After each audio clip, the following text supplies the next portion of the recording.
Well, Brad, thank you so much for taking the time to talk today. My pleasure. I Happy gotta to be here. Listen, I got to tell you, I got to see the first 30 minutes or whatever the other day of this movie, and you teased it by saying, if we waited another minute, you could have thrown in this great joke. Right. Where it ends, I can't imagine a joke a minute later.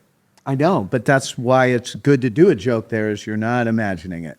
You're expecting something else. And if we can zig when the audience thinks we're going to zag, then that's kind of a good, fun thing. Yeah, I mean, just from what I saw, I was like, I can't wait to watch the rest of this movie. It looks amazing. Oh, thanks. It looks like so much fun. There's good stuff to follow. I can't wait. I Yeah. mean, just what I got already, like, amazing. Oh, cool. So I want to talk to you about Sam, though. I think he's so great in this role. Can you talk about what it was that made him so perfect for being Ray? Well, I've been looking to do something with him because I'm a longtime admirer of his work. And there are movies like Moon that not enough people see, where he's just really stunningly good. And the same is true of Scarlett. I've been a real fan of her work and the versatility in her work and the body of work. In other words, both of those people have a body of work, even though they're still young. They have this considerable body of really different work, and that just shows that they're versatile, and that's the kind of versatility that you want in a voice. Yeah, and speaking of Scarlett, she sings in this, She does, and she Yeah. did it all herself. That was a bonus. Yeah, that came free with the package. Yeah. Well, what I love about these characters too is they kind of look like them, yet they were designed years ago. Yes. Can you kind of talk about that? Well, that's more finding voices that fit the vision of the character you see. And no, they are not designed to look like those people. But if there are some connections, then that's a good thing. But that more has to do with this character should be this kind of personality. And then letting them, the actors, the voice actors, and the animators who are giving the visual performance, it sets the bar. Yeah. One thing that kind of blew my mind is that this poster also that was designed 30 years ago, and that's the poster you guys are using. Well, for a lot of this stuff, yeah. I mean, I really, Tony Fucilli, who designed the characters in this movie, did the key drawing for that, and this wonderful artist named Paul Rogers did the poster. And, if you make a good decision and those guys make those good decisions, it'll stay a good decision. You know what I mean? Yeah. How excited were you to be able to pull this off the shelf and actually get to make this movie? It wasn't really the shelf. It was more like the end of Raiders of the Lost Ark, where it's this vast warehouse of broken dreams. No, I'm being dramatic. It's just a filing cabinet, and it takes a lot of fuel. You can have a map saying that this is a way for us to get to the moon, but then there's somebody who's actually going to make it happen. Yeah. And it's considerable resources, so I was really happy when Netflix stepped up and made it possible to make it exist. Yeah. What has it been like working with Netflix? They've been great, I think initially they, they knew that I had a desire initially to make it hand-drawn, and they were not quite sure about that. But when the chance came to do it in CG, they realized that we could do something with a lot of scope and really take advantage of the medium. Yeah, I will say the aliens in this, I love that this is retro, futuristic, and then a bunch of aliens. Yes, alien gangsters. Yeah, and they're so cool. Ira looks amazing. I love the Well, design he's of not a Ira. gangster. He's a good Well, he's guy. not a gangster, but he looks like a camera. Right. Yeah, that's it. It's so cool. Yeah. How fun is it to come up with these designs of all these different species, these alien species? Well, one of the best parts of making movies is getting to work with people with tremendous imaginations. And so if you can find, if you can gather together talented people, whether they're brand new or old pros, that's exciting because you're just sitting there, you're enjoying you're eating popcorn watching these people, take this idea and run. And so I'm already enjoying the movie before it's even made, Yeah. because the making of it, you get to work with these kind of people. I gotta say, I appreciate, so I have teenagers. Yes. 13, 15. I'm sorry. Yeah, well, that too, yeah. We're going through They it. they Both won't be girls, teenagers forever. It's a whole thing. Yes. But I love that there are going, like, the animated movie that we can all watch together as a family, and it's not a baby show. It's not a babysitter. Right. Yeah. Exactly. So can you talk about the importance of, like, animation as a Well, medium? when you make money at something, you bring in people, and some of them are just exactly the kind of people you want to bring in, and some of them are like, I'm going to make this for your kid. I can't stand it, but I'll make it for your kid because your kid's an idiot. That's kind of what's cooking under that. If you're making something for an audience that doesn't include you, then it's bound to be not great. Yeah. I think the key to the things that I've been interested in is there are things I want to see. I wanted to see Ray Gunn, and the only way to see it was to make it. So, but that I would want to see this movie, and that's where it starts. Yeah. I mean, it looks amazing. Oh, I'm like, I thanks. cannot wait for the rest of it. I do want to talk about your collaboration with Michael, because this is not the first time you guys have worked together quite a bit. No. So can you talk about, like, how your working relationship has kind of evolved over the years? Well, I would love to say that it's really changed, but he was one of those people that you meet, and within 5 minutes you feel like you've known them forever. We hit it off so quickly and thoroughly, and fell into a really easy back and forth. And that's stayed the same. We both really love movies. He's not just a fine musician, he's a storyteller. And so it's a co-storyteller. And he understands the full equation of movies and where music sits in there. Yeah. And that's what makes him a wonderful composer, is he's doing it in a storytelling way. He's not just giving you music.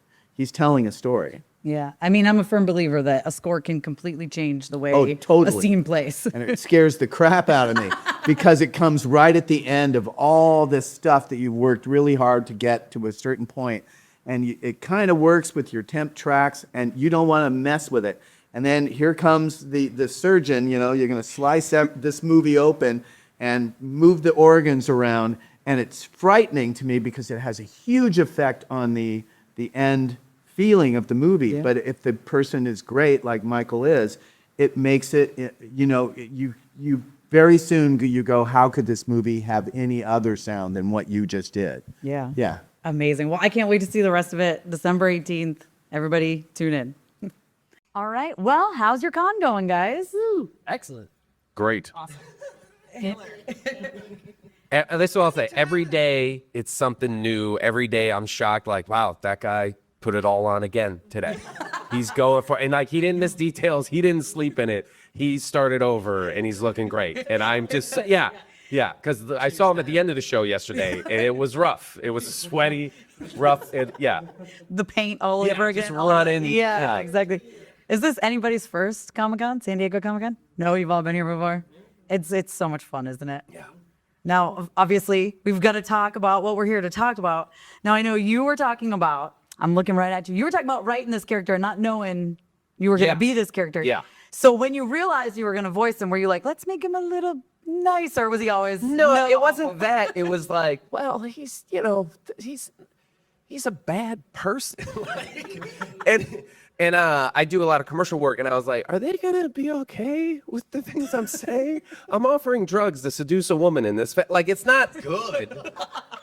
So, yeah, sure. Yeah, You are. like, someday my daughter's gonna watch, and I just be, well, we all play pretend.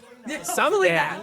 Hopefully someday. She's going to look at you so different. So different. She's like, how old was I when you did this? Like, you were 7. Yeah, that's not okay. Yeah. And you wrote it too. It wasn't like you just. But, by the time she's an adult, she'll look me in the eyes and be like, I get it. I think who wrote it? He can always be like, Steven. It was all Steven. Exactly. Blame it. You're the scapegoat. Sorry. I blame it on him. Round and round. Exactly. For the rest of the voice actors here, what was your reaction to reading the script and what made you be like, yeah, I want to do this? Steven texted me and he was like, hey, I'm doing this thing. Do you want to be a part of it? You told me the character. And I'm pretty sure you just said like Shark Girl. And I don't know that there was really much other than that. And I was like, yes. Sure. Yes, absolutely. We go way back. So literally any time to work together, like I trust him. So it really, you could have told me, do you want to be a part of anything? I would have said, absolutely yes. So Famous last words. cut all of that. So I think our introduction was over Comic-Con, right? Because you'd seen one of the after parties.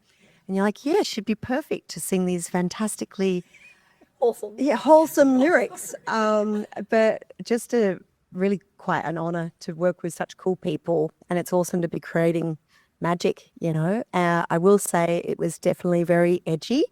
And I will be terrified when my daughter, age 7, don't Google mummy. But anyway.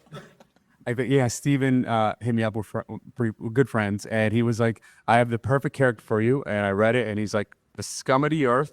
But I trust Steven, obviously, because he jokingly told me to wear this. And I wore it, which is why I look like a drunk frat boy at Comic-Con. Class. Shot. In character. It was a Jim Soapy, like, yeah, wear that to the panel. I was like, all right, I trust you, Steven. I won't be on TV wearing this. Great.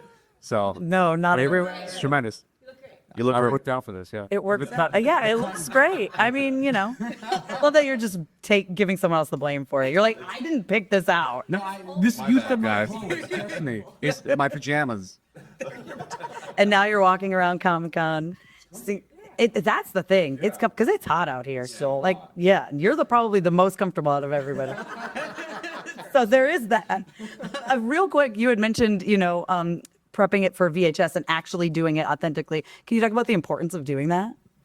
I mean, it's what's great about the animation element is that you have a lot more control over things. So you can go back in, you have a lot of layering, and so we can adjust things a lot easier. And being a big VHS fan that I am, and knowing also the fan base of VHS, like doing a full pan and scan recut is very valuable to a lot of people too. And it makes the movie look better. Yeah. If we just put black bars and you're watching it on your 4-inch CRT TV in your kitchen, like it's not going to look as good, you know? Do people still have those? Yeah, we sell them in our shop. Actually, we have one in our booth. I mean, I don't watch VHS necessarily, but a lot of people do, and it's neat to see it like all put together on a full screen VHS. So yeah, it was worth it for me to take the extra time to do it. Yeah, I have a whole box of VHS somewhere in the attic, I think, all the Disney movies and stuff. So one day, maybe they'll be really, really worth a lot. I think some Disney ones are. I think some are. The time is now. Is it now? Yeah. blown Better up pull again, them for out sure. of this room. Yeah. Yeah, exactly. We've sold a bunch of VHS here at the show. Oh, I should have brought them, given them to you. Next year. All right. Well, thank you guys so much for your time and congratulations on everything. Thanks for having us. Thank you. All right. Hi, I'm Rachel. I'm here today chatting with Ryan about the Lucas Narrative Museum. How are you doing today? I'm really great. Thanks for having me. So, kind of tell me a little bit about this. It's, I know that there's like a lot of narrative art in it and there's quite a bit of variety within it. So, just kind of tell me a little bit about what people can expect from it. Yeah. So the Lucas Museum is really dedicated to visual storytelling. And for us, that's everything from prehistoric cave paintings to contemporary comics. Last year at Comic-Con, actually, George used this term, the people's art, to describe a lot of the work in the collection. And this really will be a home for the artwork that really kind of surrounds us every day. This is book and magazine illustration, comic art, children's book illustration, poster art, film, these forms that have really been influential and inspirational to millions of people and help to kind of shape our world. So it is a really unique museum in that regard by giving a kind of platform for work that often doesn't have that kind of visibility. Okay, yeah. And, I was looking at, the design of this museum itself, too. It's just so beautiful and so amazing. Like, kind of like, how did that design come about? Like, what was the ideas behind it? So I can't speak to the whole history of the design. It was already a fully designed project. I started 8 years ago, but the design had already been selected. Okay. The building was designed by Mayan Song and Matt Architects. a beautiful building, I have to say. Like, being in there more frequently now, we're now based out of the building. It is just such a special piece of architecture. It is an organic structure that really has, I think, like, no real right angles. It is a really beautiful flowing space, which I think speaks to the ways in which the museum is really organized around this idea that there really is no single journey that you can go on, that you can kind of have a free-flowing journey that has your own kind of principles of navigation behind it. And so, yeah, it's also a building that's situated in a park. The park will be public and open to everybody. And it's just a, really spectacular piece of architecture.